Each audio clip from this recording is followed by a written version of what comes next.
जय हिंद दोस्तों, अग्निवीर क्लास में आज फिर पढ़ते हैं कुछ महत्वपूर्ण प्रश्न। आपका पेपर एकदम नज़दीक है। चलिए देखते हैं। सबसे पहला प्रश्न है, नीलांचल पहाड़ी किस राज्य में है? नीलांचल पहाड़ी किस राज्य में है? भारत के राज्यों की बात पूछी जा रही है।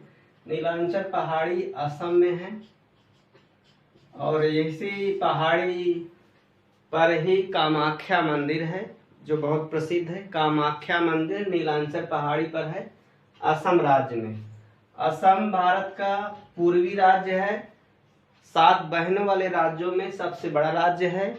असम भारत का पूर्वी राज्य है, 7 बहनों वाले राज्यों में सबसे बड़ा राज्य है। असम 2 देशों से और 7 राज्यों से घिरा हुआ है। 2 देश की बात की जाए तो आप देखेंगे ये भूटान से घिरा हुआ है, सीमा बनाता है भूटान। और इसके अगर चीन देखा जाए तो चीन से भी, बांग्लादेश से भी ये सीमा बनाता है। तो इस प्रकार से नीलांचल पहाड़ी कहाँ है? असम में है। अगला प्रश्न है, उदयगिरी की गुफाएं किस राज्य में है? उदयगिरी की गुफाएं मध्य प्रदेश में है। मध्य प्रदेश जो क्षेत्रफल में भारत का दूसरा सबसे बड़ा राज्य है मध्य प्रदेश। मध्य प्रदेश को सोया प्रदेश कहते हैं। सोयाबीन का उत्पादन अधिक होता है इसलिए सोया प्रदेश कहते हैं। मध्य प्रदेश को टाइगर स्टेट भी कहते हैं। वो इसलिए कहते हैं क्योंकि यहाँ पर टाइगर ज्यादा पाए जाते हैं। अगला प्रश्न है, भारतीय असंतोष का जनक किसे कहते हैं? भारतीय असंतोष का जनक बाल गंगाधर तिलक को कहा गया है। बाल गंगाधर तिलक को भारतीय असंतोष का जनक कहा गया है। और एक वेलेंटाइन सिरोल एक व्यक्ति थे, अंग्रेज थे, इन्होंने इनको कहा था भारतीय असंतोष का जनक। पूछा जा सकता है किसने कहा था, तो वेलेंटाइन सिरोल एक व्यक्ति थे, इन्होंने इसे भारतीय असंतोष का जनक कहा था बाल गंगाधर तिलक को। बाल गंगाधर तिलक, लाला लाजपत राय और बिपिन चंद्र पाल, ये 3 त्रिकड़ी जो थे गरम दल के नेता थे। आधुनिक इतिहास में इनके विषय में पढ़ते हैं। तो बाल गंगाधर तिलक भारतीय असंतोष का जनक कहे गए थे। अगला प्रश्न है, करनाल का युद्ध कब हुआ था? तो 1739 ईस्वी में हुआ था। किनके मध्य हुआ था? तो ये करनाल हरियाणा में है, जहां पर डेयरी अनुसंधान केंद्र आप पढ़ते हैं। राष्ट्रीय डेयरी अनुसंधान केंद्र करनाल हरियाणा में है। तो यहाँ पर करनाल का युद्ध हुआ था 1739 में। नादिर शाह मोहम्मद शाह को हराया था। नादिर शाह जो थे ये मोहम्मद शाह, मुगल बादशाह मोहम्मद शाह को हराया था करनाल के युद्ध में। नादिर शाह वही जो कोहिनूर का हीरा चुरा ले गए थे और तख्त ए तायूत जिसे मयूर सिंहासन कहते हैं, शाहजहां ने बनवाया था मयूर सिंहासन को, उसको ये उठा ले गए थे। अगला प्रश्न है, प्रथम विश्व युद्ध कब से कब तक हुआ था?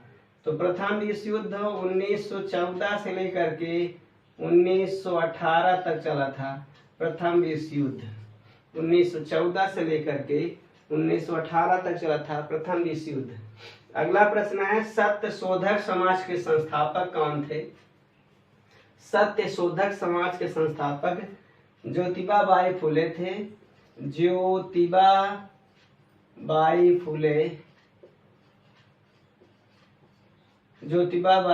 फुले ये एक समाज सुधारक थे। इनकी एक किताब थी गुलामगिरी। इनकी एक रचना थी गुलामगिरी इनकी एक रचना थी जो बहुत प्रसिद्ध थी। सत्यशोधक समाज के संस्थापक थे। अगला प्रश्न है, अंतरराष्ट्रीय तिथि रेखा का मतलब ये देशांतर रेखाएं होती हैं जहां से तिथि का निर्धारण होता है। तो विश्व भर में यही रेखा से तिथि का निर्धारण होता है। 1884 में इसका निर्धारण हुआ है और ये 180 देशांतर को अंतर्राष्ट्रीय तीर्थ रेखा कहते हैं। 180 देशांतर को अंतर्राष्ट्रीय तीर्थ रेखा कहा जाता है। अगला प्रश्न देखेंगे, राज्य में पंचायत का चुनाव कौन कराता है? तो पंचायत का चुनाव की बात की जाए तो दो प्रकार के सरकारी संस्थाएं हैं। एक है राज्य निर्वाचन आयोग। राज्य निर्वाचन आयोग ये जो है इसके प्रमुख जो होते हैं राष्ट्रपति के द्वारा नियुक्त किए जाते हैं। इनके द्वारा राज्य में पंचायत का चुनाव करवाया जाता है। वैसे पंचायत का गठन अनुच्छेद 40 में किया गया है। भारत में पंचायती राज व्यवस्था सर्वप्रथम राजस्थान के नागौर जिला से शुरू हुआ है। और भारत में पंचायती व्यवस्था त्रिस्तरीय है। कितने स्तरीय है? त्रिस्तरीय पंचायत व्यवस्था है। तो पंचायत का चुनाव में ये प्रत्यक्ष चुनाव होता है। तो गांव के प्रधान से नियुक्त चुने जाते हैं। प्रत्यक्ष चुनाव का मतलब जिसमें हम आम जनता डायरेक्ट भाग लेती है, और अप्रत्यक्ष चुनाव जिसमें आम जनता डायरेक्ट भाग नहीं ले उसे अप्रत्यक्ष चुनाव कहते हैं। जैसे राष्ट्रपति का चुनाव हो गया, उपराष्ट्रपति का चुनाव हो गया, तो यह अप्रत्यक्ष होता है। तो अगर लोकसभा विधानसभा का चुनाव है तो राष्ट्रीय चुनाव आयोग करवाता है, और पंचायत का चुनाव करवाता है राज्य निर्वाचन आयोग। अगला प्रश्न देखेंगे, सूरत किस उद्योग के लिए जाना जाता है? सूरत गुजरात का शहर है। ये किस उद्योग के लिए जाना जाता है? तो सूरत साड़ी उद्योग के लिए जाना जाता है। गुजरात में है और ये ताप्ती नदी के तट पर स्थित है। सूरत किस नदी के तट पर स्थित है? तो ताप्ती नदी के तट पर स्थित है। और यहाँ पर सूरत में एक परमाणु विद्युत केंद्र है जिसका नाम है काकरापार। काकरापार परमाणु विद्युत केंद्र।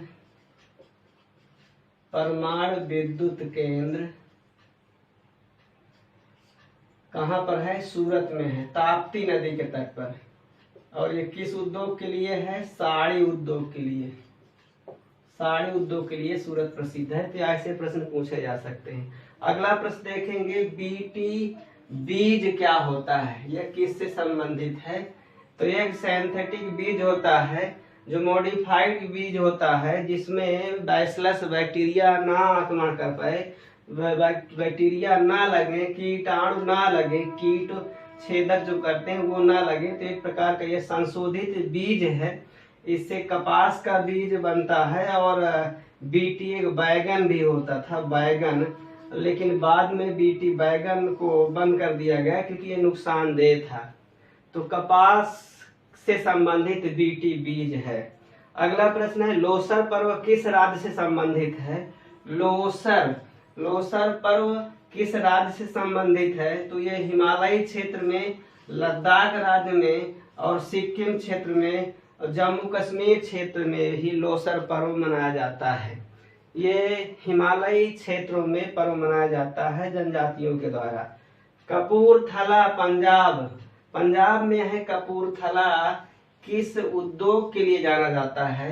कपूरथला, तो आपको बता दें ये रेल से संबंधित उद्योग है। रेल के डिब्बे वगैरह, रेल के पहिया वगैरह बनते हैं, रेल से संबंधित उद्योग है। कपूरथला में जो उद्योग मुख्य रूप से है वो रेलवे से संबंधित है। अगला प्रश्न है, टीबी रोग से कौन अंग प्रभावित होता है? टीबी रोग से कौन सा अंग प्रभावित होता है? तो टीबी से फेफड़ा प्रभावित होता है। कौन सा अंग प्रभावित होता है? फेफड़ा, जिसे हम लंग्स कहते हैं। लंग्स प्रभावित होता है टीबी रोग से। टीबी रोग को क्षय रोग भी कहा जाता है, क्षय रोग कहते हैं, या फिर इसे यक्ष्मा कहा जाता है। ट्यूबरक्लोसिस बैक्टीरिया होता है। ट्यूबरक्लोसिस जीवाणु की वजह से टीबी रोग होता है। अगला प्रश्न है, सीसी मक्खी से कौन सा रोग फैलता है? सीसी मक्खी के काटने से कौन सा रोग फैलता है? तो सीसी मक्खी के काटने से निद्रालु रोग फैलता है। और ये निद्रालु रोग सबसे पहले अफ्रीका में देखा गया था। दक्षिण अफ्रीका क्षेत्र में निद्रालु रोग सीसी मक्खी से फैलता है। निद्रालु रोग स्लीपिंग सिकनेस कहते हैं। निद्रालु रोग स्लीपिंग सिकनेस डिजीज। इसमें नींद आती है, मतलब ये ब्रेन के न्यूरॉन सिस्टम को प्रभावित करता है और नींद आती है सीसी मक्खी के काटने से। अगला प्रश्न है, भारत कब गणतंत्र बना? गणतंत्र की बात पूछ रहा है। भारत कब गणतंत्र बना? गणतंत्र का मतलब जनता की सरकार, जनता के द्वारा सरकार जब चुनी जाए तो उसे गणतंत्र कहते हैं। जब कोई राजतंत्र या राजतंत्र होता है, जब कोई राजा होता है बिना चुनाव के, तो राजतंत्र कहलाता है। हमारा देश गणतंत्र हुआ 1950 में। कब गणतंत्र हुआ? 1950 में। गणतंत्र को हम प्रजातंत्र भी कह सकते हैं या रिपब्लिक सिस्टम कह सकते हैं। पब्लिक के द्वारा चुनी गई सरकार जहां हो उसे गणतंत्र देश कहते हैं। अगला प्रश्न है, एलोपैथी चिकित्सा क्या है? एलोपैथी चिकित्सा, एलोपैथी चिकित्सा का मतलब अंग्रेजी दवाइयाँ, अंग्रेजी दवाइयों को एलोपैथ कहा जाता है। शल्य चिकित्सा क्या है? शल्य चिकित्सा, शल्य चिकित्सा का मतलब ऑपरेशन होता है। ऑपरेशन, जब शरीर में सर्जरी या ऑपरेशन किया जाए तो उसे शल्य चिकित्सा कहते हैं। अगला प्रश्न है, कोशिका भित्ति किसमें पाई जाती है? क्या पूछा गया है? कोशिका भित्ति किसमें पाई जाती है? तो कोशिका भित्ति की बात की जाए तो ये मुख्य रूप से प्लांट सेल में पाई जाती है। पौधों के सेल में, पौधों की कोशिका में कोशिका भित्ति पाई जाती है। पौधों की कोशिका में सेल वॉल, सेल वॉल कहते हैं इसे। क्या कहते हैं? सेल वॉल कहते हैं। और ये मुख्य रूप से सेल्यूलोज की बनी होती है, सेल्यूलोज की बनी होती है। और कवक की कोशिका भित्ति काइटिन की बनी होती है। तो मुख्य रूप से प्लांट ग्रुप में सेल वॉल पाई जाती है। जंतुओं में सेल वॉल नहीं पाई जाती है। जंतुओं में कोशिका कला कहते हैं, कोशिका कला, या फिर सेल मेम्ब्रेन कहते हैं। अगला प्रश्न है, भारत में प्रथम भूमिगत ट्रेन कब चली? भूमिगत ट्रेन का मतलब जमीन के अंदर, या फिर जमीन के अंदर भूमिगत ट्रेन कब चली, या फिर इसे हम एक मेट्रो भी कह सकते हो। तो सबसे पहले भूमिगत ट्रेन चली है कोलकाता में, अंग्रेजी शासनकाल में, कलकत्ता में। और एक बात और बता दें, अंडर वाटर ट्रेन भी सबसे पहले कोलकाता में चली है। कोलकाता में हुगली नदी में सबसे पहले अंडर वाटर ट्रेन भी चली है। मेट्रो ट्रेन की शुरुआत भी कलकत्ता में हुई है। और कब हुई है? ये 1872 में मेट्रो की शुरुआत हुई है। अंडर वाटर की शुरुआत तो 2023 में ही हुई है, याद रखेंगे। अगला प्रश्न है, सार्क का मुख्यालय कहाँ है? सार्क एक संगठन है, 8 देशों का संगठन, दक्षिण एशियाई क्षेत्रीय सहयोग संगठन इसे कहते हैं। सार्क का फुल फॉर्म होता है दक्षिण एशियाई क्षेत्रीय सहयोग संगठन। दक्षिण एशियाई क्षेत्रीय सहयोग संगठन। इसमें 8 सदस्य देश हैं और 1885 में इसकी स्थापना हुई है। 7 सितंबर है शायद, 7 दिसंबर है, 1885 में इसकी स्थापना हुई है। और सार्क का मुख्यालय कहाँ है? तो काठमांडू है। काठमांडू इसका मुख्यालय है, जो नेपाल में है, नेपाल की राजधानी। इसमें भारत सहित म्यांमार, पड़ोसी देश भारत का म्यांमार और प्लस चीन नहीं है और नहीं सब शामिल हैं। भारत के पड़ोसी देश में म्यांमार चीन के अलावा जैसे पाकिस्तान, अफगानिस्तान, भारत है, बांग्लादेश है, नेपाल है, भूटान है, श्रीलंका है और मालदीव है। इस प्रकार से इतने देश सार्क के सदस्य होते हैं। ये सार्क संगठन का मतलब ये है कि आपस में ये हर प्रकार से सहयोग करेंगे। मुख्यालय काठमांडू है। 1885 में इसकी स्थापना हुई है। म्यांमार और चीन भारत के पड़ोसी देश इसमें शामिल नहीं हैं। अफगानिस्तान, पाकिस्तान, नेपाल, भूटान, बांग्लादेश, भारत, श्रीलंका और मालदीव इसमें शामिल हैं। अगला प्रश्न देखेंगे, फ्लोरिकल्चर क्या होता है। फ्लोरिकल्चर का मतलब यह है फूल की खेती, फूलों की खेती, फूलों की खेती करना फ्लोरिकल्चर कहलाता है। पोमोलॉजी उसे कहते हैं फलों का अध्ययन, फलों का अध्ययन पोमोलॉजी। एपीकल्चर मधुमक्खी पालन होता है, मधुमक्खी पालन एपीकल्चर होता है। सेरीकल्चर रेशम कीट पालन होता है, रेशम कीट पालन होता है सेरीकल्चर। वार्मिकल्चर केचुआ पालन होता है, केचुआ जिससे खाद बनती है, केचुआ को किसानों का मित्र कहते हैं। म्यांमार की राजधानी क्या है, तो नेई पाई तोई, ने पाई तोई यहाँ की राजधानी है। म्यांमार जहाँ पर पहले बर्मा राजधानी थी, यंगून भी यहाँ पर कुछ दिन की राजधानी थी। और म्यांमार की सबसे बड़ी नदी है इरावती नदी।